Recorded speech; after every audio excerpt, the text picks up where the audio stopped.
ಜಿಲ್ಲಾ ಪಂಚಾಯಿತಿ ಸದಸ್ಯರಿಗೆ ಹೆಚ್ಚು ಅನುದಾನ ಇರೋದಿಲ್ಲ.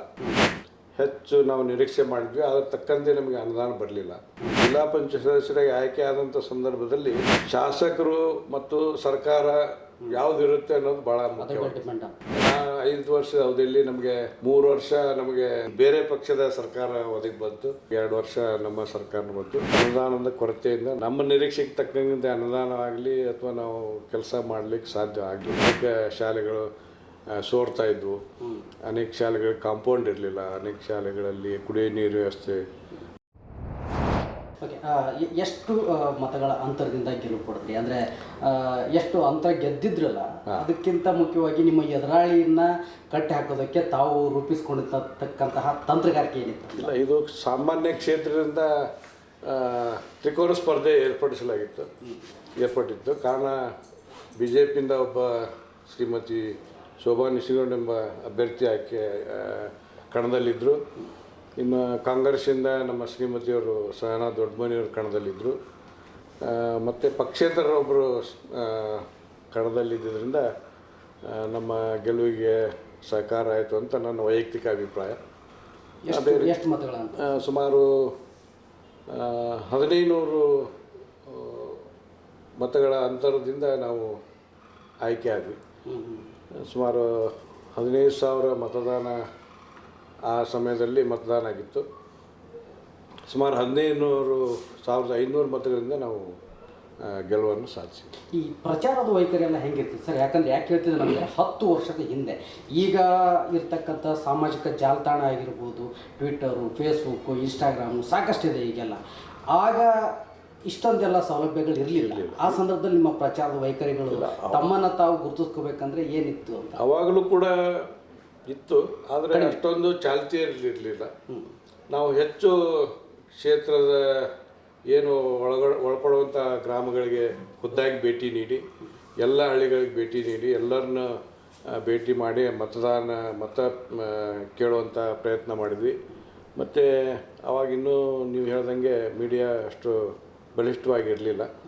ನಾವು ಮಾಧ್ಯಮದ ಅಂದರೆ ಪತ್ರಿಕೆ, ಪ್ರಿಂಟ್ ಮೀಡಿಯಾ ಅಂತೀವಿ ನಾವು, ದಿನಪತ್ರಿಕೆ, ಅದರಲ್ಲೂ ಕೂಡ ನಾವು ಹೆಚ್ಚು ನಮ್ಮ ದಿನಚರ್ಯ ಕಾರ್ಯಕ್ರಮವನ್ನಾಗಲಿ, ನಾವು ಹೋದಂಥ ಹಳ್ಳಿಗಳ ಭೇಟಿ ನೀಡಿದ ಅವರು ಕೂಡ ಅದರಲ್ಲಿ ಜಾಸ್ತಿ ನಾವು ಹೆಚ್ಚು ಒತ್ತು ಕೊಟ್ಟು ನಮ್ಮ ಏನು ಪ್ರಚಾರದ ವೈಖರಿಯನ್ನು ಹೆಚ್ಚು ಜನರಿಗೆ ತಿಳಿಸುವಂಥದ್ದಾಗಲಿ ಅಥವಾ ಜನರಿಗೆ ಮುಟ್ಟಿಸುವಂಥ ಕೆಲಸ ಮಾಡಿದ್ವಿ. ಈ ಮಾಧ್ಯಮಗಳನ್ನು ಹೊರತುಪಡಿಸಿ ನಿಮ್ಮ ಪ್ರಚಾರದ ವೈಖರಿ ಯಾವ ಥರ ಇರ್ತಿತ್ತ?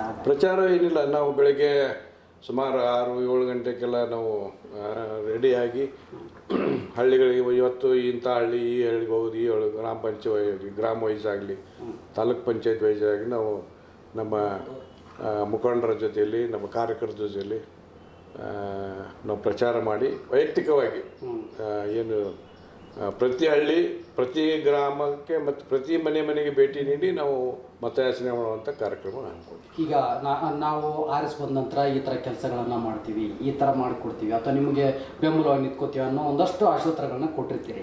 ಅವಾಗ ಏನು ಅಜೆಂಡಾಗಳನ್ನು ಹೊತ್ಕೊಂಡೋಗಿ ಸರ್? ಈಗ ಏನಾಗಿದೆ ರೀ, ಜಿಲ್ಲಾ ಪಂಚಾಯಿತಿ ಸದಸ್ಯರಿಗೆ ಹೆಚ್ಚು ಅನುದಾನ ಇರೋದಿಲ್ಲ. ನಮಗೇನು ಏನು ಒಂದು ಕ್ಷೇತ್ರಕ್ಕೆ ಸುಮಾರು 15-16 ಹಳ್ಳಿ ಗ್ರಾಮಗಳು ಬರೋದ್ರಿಂದ ಹೆಚ್ಚು ನಾವು ನಿರೀಕ್ಷೆ ಮಾಡಿದ್ವಿ, ಅದರ ತಕ್ಕಂತೆ ನಮಗೆ ಅನುದಾನ ಬರಲಿಲ್ಲ. ಸಾಧ್ಯ ಆದಷ್ಟು ನಾವು ಕುಡಿಯೋ ನೀರಿಗಾಗಲಿ, ಆಮೇಲೆ ಶಾಲೆ ಅಭಿವೃದ್ಧಿಗಾಗಲಿ, ಮತ್ತು ಗ್ರಾಮೀಣ ಭಾಗದ, ವಿಶೇಷವಾಗಿ ಗ್ರಾಮೀಣ ಭಾಗದ ರಸ್ತೆ ಅಭಿವೃದ್ಧಿಗಳನ್ನು ನಮ್ಮ ಇತಿಮಿತಿಯಲ್ಲಿ ನಮಗಿರುವಂಥ ಅನುದಾನದಲ್ಲಿ ನಾವು ಮಾಡಿದ ತೃಪ್ತಿ ನಮಗಿದೆ. ZP ಸದಸ್ಯರು ಅನುದಾನ ತರೋದಕ್ಕೆ ಕಷ್ಟ ಆಗುತ್ತಾ? ಅಂದರೆ ಒಂದು ಕ್ಷೇತ್ರ ಅಂತ ನೋಡಿದ್ರೆ ಕಷ್ಟ ಏನಿಲ್ಲ. ಏನಾಗುತ್ತೆ ರೀ, ನಾವು ಜಿಲ್ಲಾ ಪಂಚಾಯತ್ ಸದಸ್ಯರಾಗಿ ಆಯ್ಕೆ ಆದಂಥ ಸಂದರ್ಭದಲ್ಲಿ ಶಾಸಕರು ಮತ್ತು ಸರ್ಕಾರ ಯಾವುದಿರುತ್ತೆ ಅನ್ನೋದು ಭಾಳ ಮುಖ್ಯ. ಅದ್ರ ಡಿಪೆಂಡ್ ಆಗಿತ್ತು. ಅದ್ರ ಮೇಲೆ ನಾವು ಅನುದಾನದ ನಮಗೇನಾಗಿತ್ತು ರೀ, ನಾ 5 ವರ್ಷದ ಅವಧಿಯಲ್ಲಿ ನಮಗೆ 3 ವರ್ಷ ನಮಗೆ ಬೇರೆ ಪಕ್ಷದ ಸರ್ಕಾರ ಒದಗಿ ಬಂತು. ಅದಾದ ನಂತರ ನಮಗೆ 2 ವರ್ಷ ನಮ್ಮ ಸರ್ಕಾರ ಬಂತು. 3 ವರ್ಷ ಯಾರು ಸಿಕ್ಕರು ಮೇಲೆ ನಂತರ 2 ವರ್ಷ? 3 ವರ್ಷ ನಮಗೆ BJP ಸರ್ಕಾರ ಇತ್ತು. ಓಕೆ. ಆಮೇಲೆ 2 ವರ್ಷ ನಮಗೆ ನಮ್ಮ ಸರ್ಕಾರದ ಸದಸ್ಯರು ಸಚಿವರಾದರು. ಆದರೂ ಕೂಡ ನಮಗೆ ಸರಿಯಾದ ನಮ್ಮ ನಿರೀಕ್ಷೆಗೆ ತಕ್ಕಂತೆ ಅನುದಾನ ಆಗಲಿ ಅಥವಾ ನಾವು ಕೆಲಸ ಮಾಡಲಿಕ್ಕೆ ಸಾಧ್ಯ ಆಗಲಿಲ್ಲ. ಅದು ಅನುದಾನದ ಕೊರತೆಯಿಂದ ನಮಗೆ ಮಾಡೋಕ್ಕಾಗಲಿಲ್ಲ. ಏನು ಕನಸು ಹೊತ್ತಿದ್ರಿ ಸರ್ ಆರಿಸಿ ಬಂದರೆ ನಾನು ಈ ಥರದ ಕೆಲಸಗಳನ್ನು ಮಾಡಬೇಕು ಅನ್ನೋ ಥರ? ಸರ್ ಈಗ ಏನಾಗಿದೆ, ಮುಖ್ಯವಾಗಿ ನಾವು ಹೆಚ್ಚು ಒತ್ತು ಕೊಟ್ಟಿದ್ದು ಶಾಲೆಗಳಿಗೆ. ಶಾಲೆ ಅಭಿವೃದ್ಧಿ, ಅದು ಅನೇಕ ಶಾಲೆಗಳು ಸೋರ್ತಾ ಇದ್ವು, ಅನೇಕ ಶಾಲೆಗಳಿಗೆ ಕಾಂಪೌಂಡ್ ಇರಲಿಲ್ಲ, ಅನೇಕ ಶಾಲೆಗಳಲ್ಲಿ ಕುಡಿಯೋ ನೀರು ವ್ಯವಸ್ಥೆ, ಆಮೇಲೆ ವಿಶೇಷವಾಗಿ ಶೌಚಾಲಯ ಮಕ್ಕಳಿಗೆ ಅವೆಲ್ಲ ಕೊಡ್ತಿದ್ದು. ಅವಾಗೆಲ್ಲ ಮತ್ತು ಸೈಕಲ್ ಭಾಗ್ಯ ಇತ್ತು, ಅಂದರೆ ಮಕ್ಕಳಿಗೆ ಸೈಕಲ್ ಕೊಡುವಂಥದ್ದು. ಅವೇನಾದ್ರು ಸೈಕಲ್ ತಂದಾಗ ಬಿಸಿಲಲ್ಲಿ ನಿಲ್ಲಿಸೋದು ಒಂದು ಕಾರ್ಯಕ್ರಮ, ಅವಕ್ಕೆಲ್ಲ ಮೇಲ್ಛಾವಣಿ ಮಾಡೋದು. ಅದ ಉದಾಹರಣೆಗೆ ಮಾಡಿದ್ವಿ, ಒಂದು 2-3 ಕಡೆ ನಾವು ಮಾಡಿದ್ದೀವಿ. ಆ ಥರದ್ದೆಲ್ಲ ಶಾಲಾ ಅಭಿವೃದ್ಧಿ. ಆಮೇಲೆ ವಿಶೇಷವಾಗಿ ಗ್ರಾಮೀಣ ಭಾಗದಲ್ಲಿ ಈ ರೈತರ ಜಮೀನಿಗೆ ಹೋಗುವಂಥ ರಸ್ತೆಗಳು ನಮ್ಗೆ ಸಾಕಷ್ಟು ರೈತರಿಂದ ನಮಗೆ ಬೇಡಿಕೆ ಇದ್ವು.